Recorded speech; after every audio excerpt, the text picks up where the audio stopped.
top priority in the elderly population. Both physical and mental stimulation can be attained through physical activity. Floor hockey is a sport the elderly population can participate in.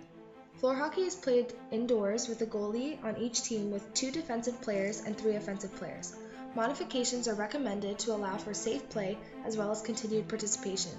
In this video, we will be discussing skill progression for the elderly versus the typical population, as well as modifications made for the elderly to allow them to participate in floor hockey successfully.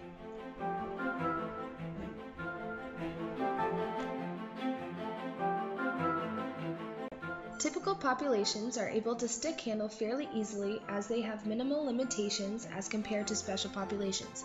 The least amount of movement involved in a skill such as stick handling is easier while standing in the same spot. By increasing movement, the skill progression becomes more challenging as more coordination is involved. When a defender is included, the skill becomes harder as the player has to take in their movements as well as their own. Modifications for the elderly population will now be discussed. These modifications will allow them to participate in the sport to their optimal abilities. If the elderly use typical size sticks, it can cause unwanted bends in their back, leading to injuries. Longer sticks will prevent the bending. Increasing ball size can help compensate for any vision limitations and increase control. Thicker handles will allow for better gripping, as it becomes harder for these individuals to grasp objects, especially those with arthritis.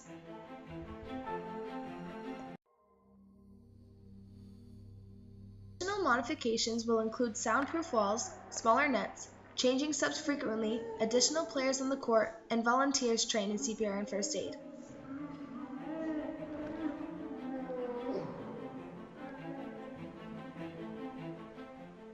Floors can be slippery and can cause falls. Knots-up floors will help prevent falls, which will decrease injuries. Additional padding will also help decrease the likelihood of injuries and bruises. Skill progression with modifications for the elderly not only increase skill, but motivation and self-efficacy as well. This will encourage them to continue participating, which is important for their health as physical activity is extremely important. As shown previously, stick handling without modifications can be difficult standing, moving, and with a defenseman. Therefore, modifications made for floor hockey in regards to the special population of the elderly is recommended.